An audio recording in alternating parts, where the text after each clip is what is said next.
ዛሬ መንካት ይችላል አይደል? ይቻላል። አባቴ ተግባ ማለት ነው። አልተባረከም። ከገባ በኋላ ግን ይሄን መንካት የሚችለው ቄስና መነኩሴ ብቻ ነው። ዲያቆን መንካት አይችልም። ዛሬ አዲስ ነገር አለ ወገኖች። እስኪ ወደዚህ ጎራ በሉ፣ ወደ ዜማቲው ቤት ጎራ በሉና አዲስ ነገር ዛሬ ላስጎበኛችሁ ነው። በረከተ ያሬድ በረከተ እግዚአብሔር ይባርክ። አባቴ እንዴት ሰነበቱ? እግዚአብሔር ይመስገን። እንግዲህ ከሁለት ወር በኋላ በድጋሚ ተገናኝተናል። ዛሬ የተገኘሁት የት ቦታ ነው? ቦታውን እስኪ በድጋሚ ይናገሩ። በኢትዮጵያ ኦርቶዶክስ ተዋሕዶ ቤተክርስቲያን በአዲስ አበባ ሀገረ ስብከት በየካ ክፍለ ከተማ ወረዳ 11 የሚገኘው የታላቁ መልአክ የቅዱስ ዑራኤል የብርሃናዊ መልአክ ቤተ መቅደስ ውስጥ አዲሱ የተገነባው ቤተ መቅደስ ውስጥ እንገኛለን። በጣም ጥሩ። እንግዲህ ዛሬ በጠዋቱ የሚገኘው ከአዲስ አበባ ሰሜናዊ ክፍል ኮተቤ አካባቢ የሚገኘው የመልአኩ የቅዱስ ዑራኤል ቤተክርስቲያን ግቢ ውስጥ ነው። ዛሬ ምንድነው ያለው ጉዳይ? እስኪ ጠርቶኝ ነው የመጣሁትና እንደው ምን አለ? በጣም የሚገርምና የሚደንቅ ነው። እንግዲህ አንድ ዓመታችንን እያገባደድን ባለንበት ሰዓት ላይ ቤተክርስቲያናችንን ሐምሌ 25 እና 26 ለማስመረቅ ለማስባረክ ዝግጅት እያደረግን የመጨረሻውን የፊኒሺንግ ስራ እየሰራን እንገኛለን።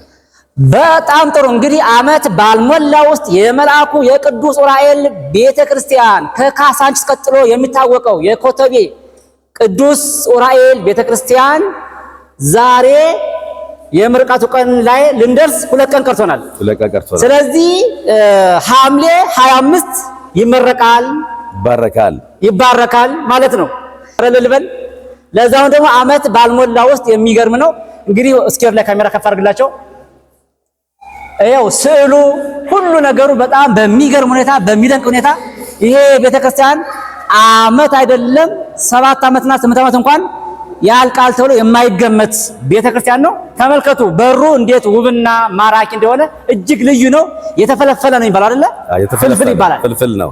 ፍልፍል በሮች በጣም ይገርማሉ። ጽድት ያሉ ናቸው።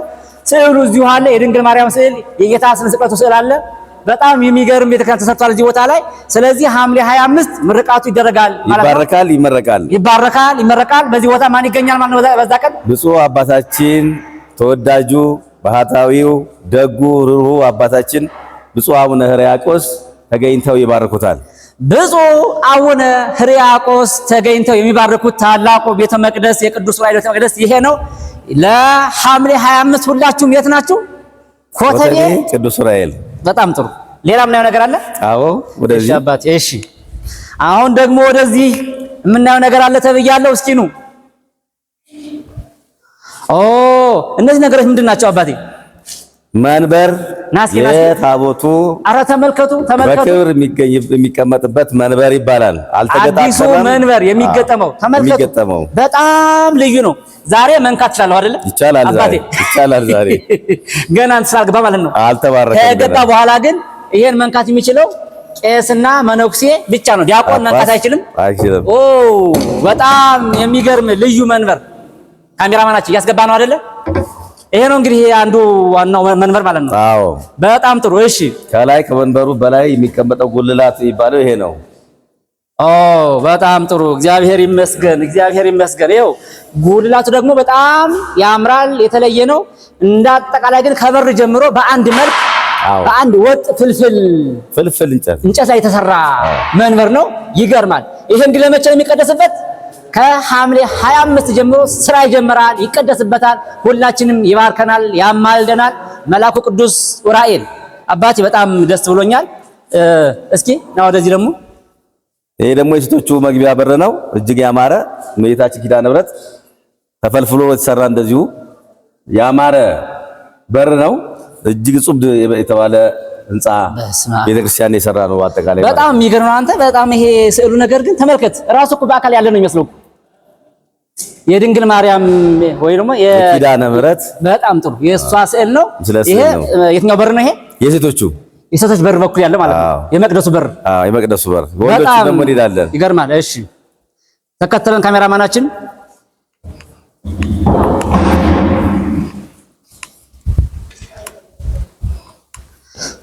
እንግዲህ ሁሉንም እንዳጠቃላይ ያያችሁ ይሄው እንዴት እንዳማረበት። ያው ዙሪያውም እንደዚህ ያምሮበታል። በእንጨት ነው መደገፊያው፣ እንዳይቀዘቅዝ ነው አይደለ? አዎ። በጣም ዛች ጋር ሆኖ እርሱ ይኸው እንደምታዩት ደግሞ ይሄ የወንዶቹ መቅደስ በር መግቢያ ይሄን ይመስላል። የቅዱስ ዑራኤል ለእዝራ ሱቱኤል ጽዋውን ይዞ ሲያጠጣው የሚያሳይ ምስለ ስዕል ነው። ዋው ዋው ዋው! ተመልከቱ ደግሞ ይሄ የመልአኩ የዑራኤል ምስል ነው። ተመልከቱት እንዴት ቁጭ እንዳደረገው። ይሄ ፍልፍል እንጨት የመልአኩ ቅዱስ ዑራኤልን ምስል ይዞ የወጣ ማለት ነው አይደለ? አዎ። ዋው ያምራል። እንግዲህ ይሄ ቤተ መቅደስ ከሐምሌ 25 ጀምሮ አገልግሎት ይሰጣል፣ አገልግሎት ይጀምራል። በዛ ቀን ግን ሁላችሁም ይሄን ቪዲዮ የምትመለከቱ ሁሉ ሼርና ላይክ በማድረግ እዚህ ቦታ ላይ መላኩ ዑራኤል እንዲባርከን የእሱ ቅዱስ ፈቃድ ይሁንልን። እንግዲህ አባታችን ሌላ መልእክት ካለዎት ይበሉና እርስዎ ወደ ጉዳዩ ትሄዱ። በእውነቱ በዚህ በአንድ ዓመት ውስጥ ምዕመናኑ፣ የአካባቢ ምዕመናን ከውጭም ከሀገር ውስጥም ያሉ ሁሉ ለዚህ ቅዱስ ቤተክርስቲያን ተጀምሮ እስከሚያልቅ ድረስ ያደረጋችሁትን ሁሉ መባችሁን፣ ስጦታችሁን እግዚአብሔር አምላክ ይቀበል፣ ይባርክ፣ ይቀድሳችሁ፣ ጤና እድሜ ይስጣችሁ። እንኳን ደስ ያለን፣ እንኳን ደስ ያላችሁ።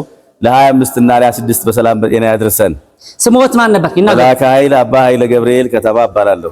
ቆሞስ መላከ ኃይል አባ ኃይለ ገብርኤል የኮተቤ ቅዱስ ዑራኤል ቤተክርስቲያን ዋና አስተዳዳሪ፣ እንዲሁም ደግሞ ይሄን ቤተክርስቲያን ዓመት ባልሞላ ውስጥ በሳቸው መሪነት፣ በሳቸው አስተባባሪነት፣ በሳቸው ተላላኪነት ያለቀ ግዙፍና ልዩ ቤተክርስቲያን ነው። ይሄን ቤተክርስቲያን ደግሞ ይሄንን ማዕዳቸው ደግሞ መታችሁ እንድትካፈላችሁ ይፈልጋሉ አይደለ? አዎ፣ በሰላም ኑልን። ይሄንን ሚዲያ የምትመለከቱ ሁሉ ልጆች የባካችሁን የደከምንበትን የለፋንበትን የወጣንበትን ነገር ሁሉ መታችሁ እዩልን። ይሄ ቤተክርስቲያን ያለቀው 1 ዓመት ባልሞላ ውስጥ ነው። ይሄ ለብዙ ቦታዎች ለብዙ ህንጻዎች አራያና ምሳሌ የሚሆን ነውና ስለዚህ ሐምሌ 25 እና 26 በዚህ ቦታ ላይ ልዩ በዓል፣ ልዩ ዝግጅት፣ ልዩ ድምቀት አለ። እሱም ከምን ጋር ተያይዞ ነው? የመልአኩ ቅዱስ ዑራኤል ቤተክርስቲያን ከኩሽናዋ ወጥቶ ወደ ታላቁና ወደ ተወዳጁ ወደ አዲሱ ቤተ መቅደሱ ይገባልና ዑራኤል ሲገባ ደግሞ ብቻውን አይደለም የሚገባው፣ አጃቢ ያስፈልገዋል። ካህናት፣ ምዕመናን፣ አባቶች ታስፈልጋላችሁና በያላችሁበት ሁሉ ይህን ጥሪ የሰማችሁ ለ25 እና 26 እንድትገኙ ብለዋቸዋል። የቀጠሮ ሰው ይበለን አባቴ። አሜን። አሁን ይባርኩኛ ምን ላይ እናመሰግናለን። ክብር ይስጥልን። እናመሰግናለን። እሺ